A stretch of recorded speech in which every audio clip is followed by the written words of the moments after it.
those preparations going into making that Guinness record possible? Let's take you now to our top story, one we're delving deep into. As Diwali continues to illuminate our homes, our hearts, today we're inviting you to join us on a captivating journey into one of India's most enduring enigmas. It's the mysterious script of the Indus Valley civilization. Imagine a time, thousands of years ago, when one of the world's first great civilizations flourished right at the heart of South Asia, marked by breathtaking urban planning and a culture that historians again and again say is remarkable because of just how peaceful it was. Right within that lies a tantalizing puzzle, the script of the Indus Valley, which has eluded scholars for generations. This research has been going on for 100 years. Why is the script so elusive? We'll get into it in more depth, but in short, there are a few issues. Number one, there isn't a Rosetta Stone of any kind. Remember, a Rosetta Stone, when we say that, we mean the existence of the undecipherable language along with a language that's already been deciphered, or a script that's already been deciphered, which would make it very, very easy for those who are trying to break into it. The other issue, there are very, very small samples of it that exist. Most of it, as we've said, comes on seals, and that's very, very short samples. That's largely been the issue when it comes to trying to understand this script. Now, the challenge is not just an academic one. It's deeply intertwined with the rich tapestry of South Asian politics, of its cultural history, and today we are thrilled to welcome onto the show Yagna Devam. His interpretations have ignited curiosity, debate in the scholarly community. Also, if I may say, Yagna Devam, beyond the scholarly community, this is something that, I was looking at this. There's so much involvement with it online, on Reddit, for example, people questioning, and you've been very, very open and actually engaging with those who are questioning it and listing out, why you agree, where you disagree with their interpretations too. So if we could first start just by asking you to give our audiences a little bit of context here. This script that we're talking about, it's considered the last major undeciphered script in the ancient world. How did you decide this is something I want to give, a crack at? I'm going to take a crack at it. When did that decision happen? Explain that for us. Right. So this was sometime during the COVID lockdown. There was no cinemas, no restaurants, nothing. It was, there was really nothing to do. So I thought, and it looked like the lockdown is going to last for years. So I thought I'll try to find a problem that will keep me busy for a while.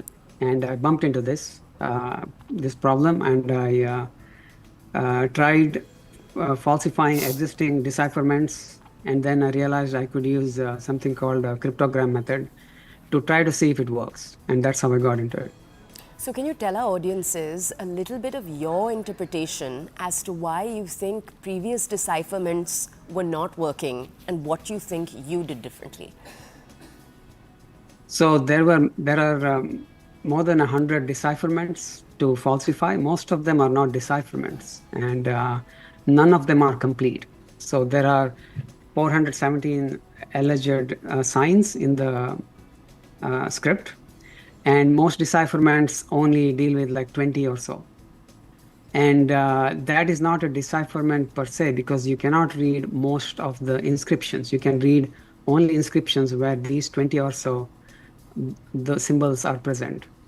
So I wouldn't call them decipherments. And mathematically, they are not decipherments because, when the scholars simply assign a value and read the value, they're reading what is called the key. They're reading their own assignments. So it did not seem reasonable to me, and I needed a model that I can mathematically prove is correct. So I tried my own system. Okay, before we go any further, can I just ask you to explain to our audiences, there's a very important difference, the difference between a language and a script, because we're talking about the script here. The language also, we don't know much about it. But if you could first just tell us clearly what the difference is, then we'll ask you more. Yes. So human brain is a symbol processing engine, and we can use auditory symbols, essentially sequences of sounds, to communicate concepts. And the automatically processes them and understands the information in that stream. So a language essentially is just primarily auditory. A script is a visual rendition of the same concepts. and you can render it in different ways. So, for example, script like Chinese, each symbol can represent a word, but other scripts could be sequences of sounds. And you can have the same thing written in multiple scripts. So for example, you can write Hindi in Devanagari, you can also write it in Brahmi, you can also write it in Kannada also if you want. So the script is what you see visually, the language is what the actual sequences of sounds and grammar and the concepts, the encoding of the concepts. Can you tell us, there was seemingly, before you dug deep into this, there was seemingly some agreements, consensus around aspects. One aspect, for example, was whether this is read left to right or right to left. And it seems as if the consensus was that it is right to left, largely because if you looked at a lot of seals, there was cramping taking place towards the left. Was that a consensus you agreed with in what you found? And also tell us, what were the other, sort of pre-existing consensus that you had as a base that you could take when you went ahead to understand this? All right, so there is really, the only real big consensus was the direction is right to left. Almost nothing else is a consensus because this is something you can mathematically measure. So not only the crowding, those are called external signs, but internal signs. Internal means internal to the structure of the message. External means their appearance, how they're carved and so on. So when there are inscriptions that are identical, but they occur on one-lined and two-lined inscriptions, that it can only be read right to left, for example. So this is the only real consensus. Everything else is a suspicion. There was a big suspicion that it would be some kind of Dravidian, and it's a guess. Nobody knows. There was a suspicion that this could be just not a script, but some kind of trademark or right. some kind of logo. Yeah. So yeah, those are not consensus. Only this one is the consensus. The direction of it. Can you just tell us, and you've already touched on this a bit, when we were introducing this topic to our audiences, we told them that right at the heart of this is a lot of South Asian politics. And this is a very, very evocative issue for people. I know, as you were approaching it, you had to be very objective in the way you were approaching it, very scientific. But it is a very, very emotional issue for people. Right at the heart of the disagreement is this question of what language family or script family does this come from? Are we looking at Indo-Aryan? So are we looking at, for example, Sanskrit? Or are we looking at the other option, Dravidian languages? And I just want to ask you, you seemingly have solved that in your interpretation. What was your process? Walk us through it, because we haven't actually gotten into how you did this yet. Right. The how I did it is a different thing, and how I can explain it is Okay. it is better. So essentially, Dravidian is what is called an agglutinative language. So in language, when you have a word, the root has affixes. And so, for example, if you talk about Kannada, Ava is, that person. Avaru is plural. And if you add alli, that's locative, it's in that person. So avaralli means in them. These affixes you add in agglutinative languages are regular. And the affixes by themselves are not words. In fusional languages like Sanskrit and Indo-Aryan, the affixes are kind of irregular. They're in different, you can have different things for different concepts. So when you look at the inscriptions, it is pretty clear. It is not just not Dravidian, but it is not any agglutinative language. So it is not Elamite, it's not Japanese, or like about 90% of the world's languages are agglutinative. So it's none of those. And the inscriptions depict multi-stem compounds, like in Tatpurusha, I don't know how much people know about this, but you can join 2 or 3 stems and make a compound. So you can say Raja, Shura, Veera, and all of them can be one. And that is possible only in Sanskrit. So you see signs of those, which in that structure, which indicates that the language is, Sanskrit. Not even Hindi, it's just, Sanskrit. Okay, and now can you tell us, I just want to lay this out for our audiences, what are some of the aspects that your research has unveiled beyond that question? Beyond the language. Yes, beyond the language family, yeah. Right. So in the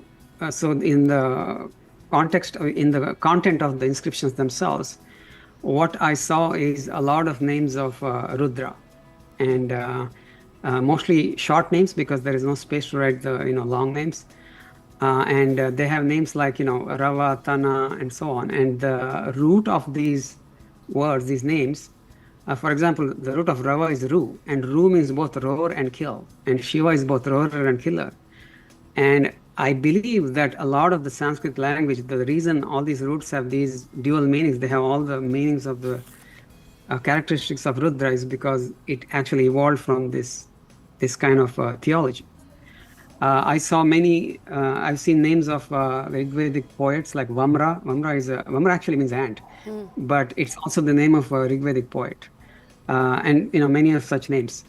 I've seen names of various deities which are very rare. They're only attested in Rig Veda, like Nrahan for I think it's Indra, and Dhanvachara, which means someone who roams in the desert. That's also Indra. So there are all these rare names which I have a little bit of a Sanskrit background, but these things I had to look up to figure out what they are. So it appears that they have, the inscriptions agree with the iconography of, essentially the sacrifice. And you may have seen the Pashupati seal and the sacrifice seal and so on. So it agrees with that iconography. And, so I'm still reading, many of the seals. I've read only about 37%. And as I learn more, we'll present more of them. Okay, I want to ask you one last question before we let you go. The manner in which you've conducted your research and shared it with the world, the review, the paper that you've written, you're constantly updating that paper itself. You're engaging again and again with some of the criticism that's coming in. I want to ask you, a big part of this field is the peer-reviewed process. Since you've put this out, you've shared this with the public, what have responses been like? I don't want to know from the public itself, but other researchers who, so far had believed they'd deciphered aspects of it. Right. So there is no actual, I would say, critical feedback. There is essentially I found some good feedback which I have incorporated into my versions. I have improved them. One was try to see if you can reconstruct it with grammar. So I used Paninian grammar, and the readings got a lot better. And thanks to the people who suggested that. Another is the elimination of what's called L words. L words are words that were invented in the medieval times for Slasha poetry. So after eliminating that, I could get much more meaningful readings. Some people suggested that you have to figure out how this script emerged as Abugida out of nothing. And then I did some more research. I found that the script actually originates in 4000 BCE. So these are some of the good criticisms I've got, and that's helped me improve the paper.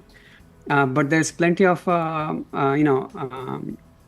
fallacious arguments such as, I cannot believe this, or,